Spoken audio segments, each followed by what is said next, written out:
welcome to The Code Tray, the podcast of the ACCP Emergency Medicine PRN. I'm your host, Christian Kroll, an emergency medicine and ICU pharmacist at the University of Iowa Hospital and Clinics.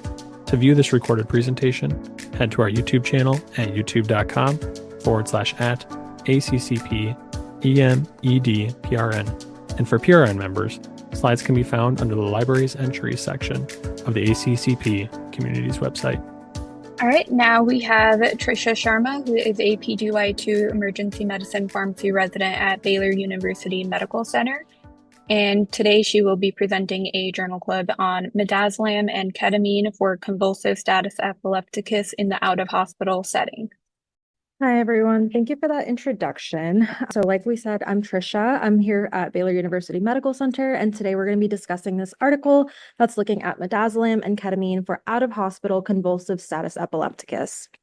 So let's begin by diving into some background. Status epilepticus is defined as a seizure lasting more than 5 minutes or multiple seizures without full recovery of consciousness between these episodes. Status epilepticus can be categorized into two main types.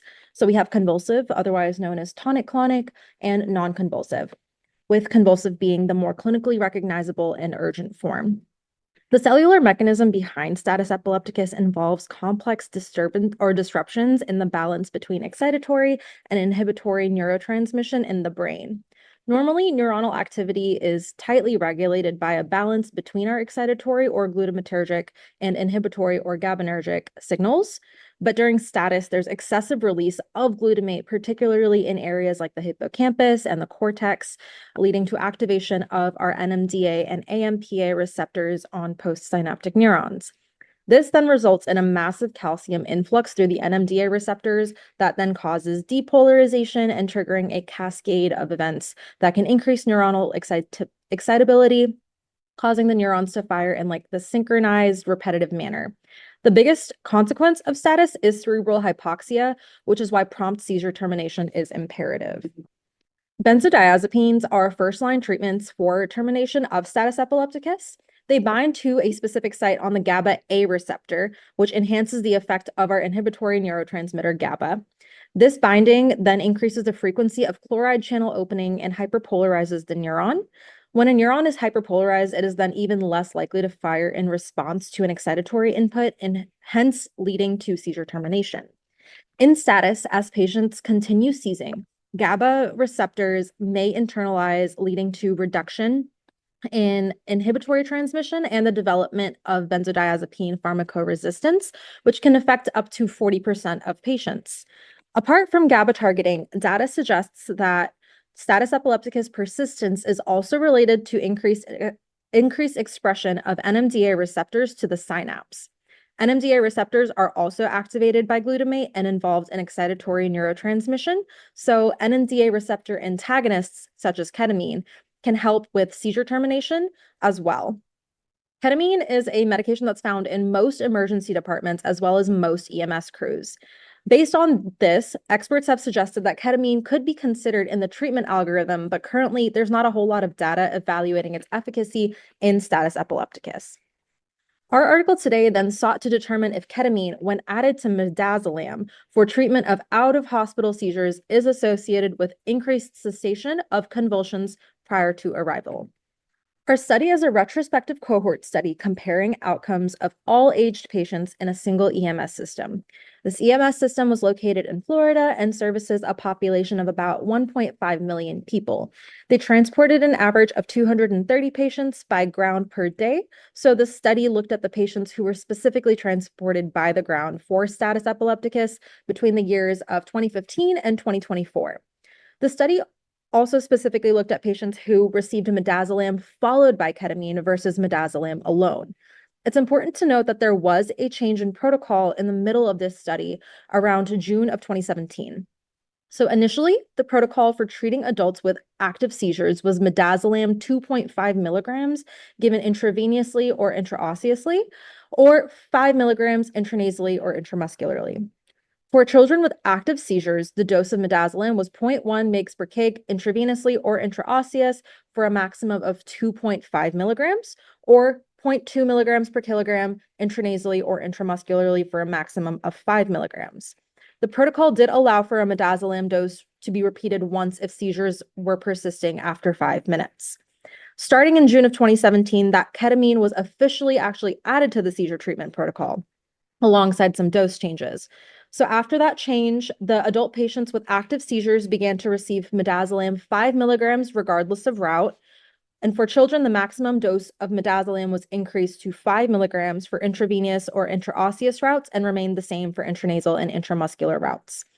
After 5 minutes, the doses of midazolam could be repeated once if seizures persisted as well, but if they persisted despite 2 doses of midazolam, the updated protocol recommended 100 milligrams of ketamine in a 50 ml solution of normal saline for adult patients, or just 1 milligram per kilogram intranasally or intramuscularly for pediatric patients. As stated earlier, the study included patients that were transported by ground EMS and specifically, and were given 2 doses of midazolam or at least 1 dose of midazolam followed by ketamine. Patients were defined to have convulsive status epilepticus if they received a second dose of any medication or for convulsive seizures during transport to the hospital. Patients who were pregnant, transported by air, received dextrose for hypoglycemia, or had repeat or incomplete data were excluded from the study. The primary outcome of the study was to assess cessation of convulsions prior to hospital arrival. Secondarily, they looked at the frequency of cardiac arrest and endotracheal intubations after receiving these medications. The study used all eligible patients in their database, so the sample size was not driven by a power calculation. They previously had established that 75% of patients would stop seizing after 2 doses of midazolam, but then hypothesized that the rate would increase to 90% with the addition of ketamine. A multivariable logistic regression was performed to estimate the probability of receiving ketamine for each covariate. And then they used a propensity score model to match demographics, doses of medications, and duration of out-of-hospital care. Given that the efficacy of anti-seizure therapies may differ in children versus adults, they also decided to calculate the unadjusted outcomes for adults and pediatric patients separately. Of 2,610 unique patients who were administered midazolam for active seizures, 688, or about 26%, were included in the analysis.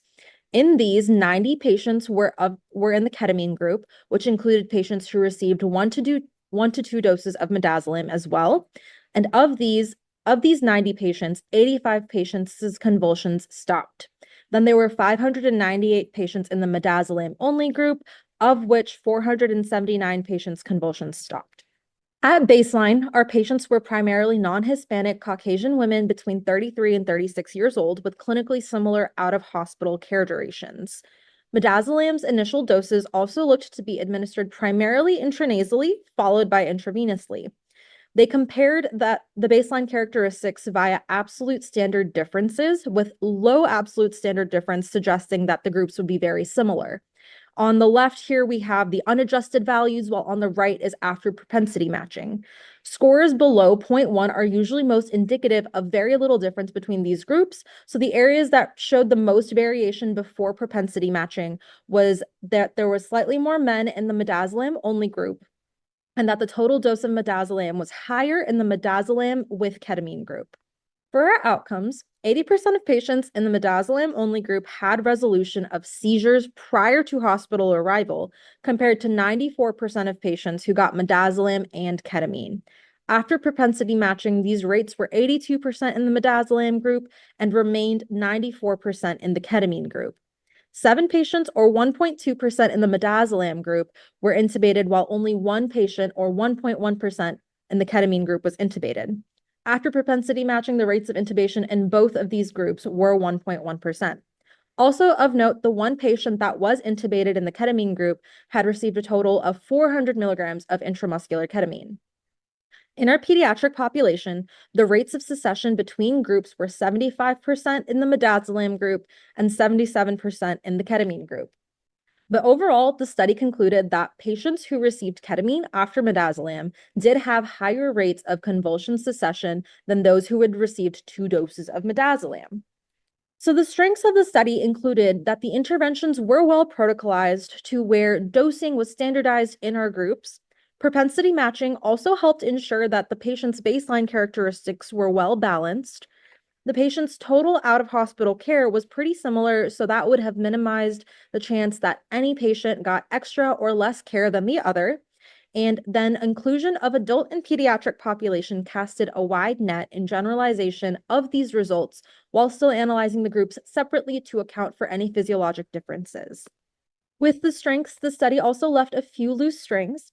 One of our biggest limitations in the study was that the dose of midazolam increased from 2.5 milligrams to 5 milligrams when the ketamine protocol was initiated, which may have contributed to this higher rate of seizure cessation in our ketamine group.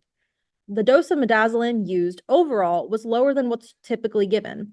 Studies have showed that 10 milligrams of midazolam is the recommended intramuscular dose in status epilepticus, while the patients in the study had only gotten 5 milligrams at a time. Furthermore, majority of the patients in the ketamine group received 2 doses of midazolam, and given the similar duration of out-of-hospital care, some of these patients who were supposed to get ketamine were never actually given it because they may have arrived at the hospital before it was able to be administered. Going into the ketamine dosing, the protocolized dose of ketamine for adults was 100 milligrams, while for children it was weight-based, which is not typically how ketamine is dosed. The off-label status dosing for ketamine is 0.5 to 3 milligrams per kilogram, meaning that if we assume that they were doing the lower end of this dose, they are assuming adult weights of about 50 kilograms, which could then lead to over or under dosing of these patients depending on their body weight. Other limitations include that the history of epilepsy was not collected, meaning that some patients may be harder to gain seizure control at baseline compared to others.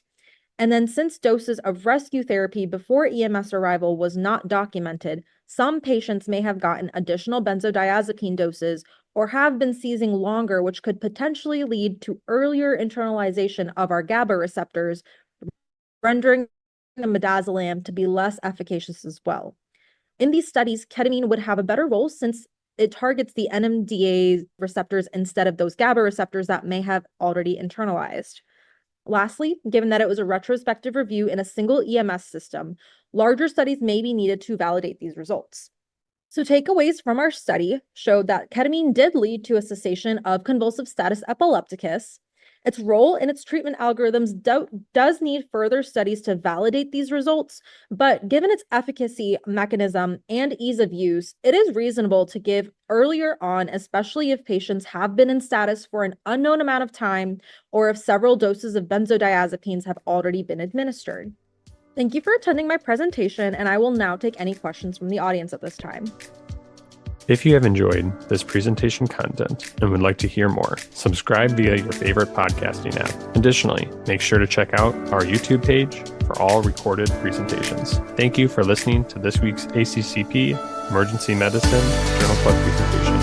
Join us weekly for review and discussion of new journal articles in emergency medicine. This podcast provides general information only and does not offer individualized medical or professional healthcare services, including pharmaceutical advice.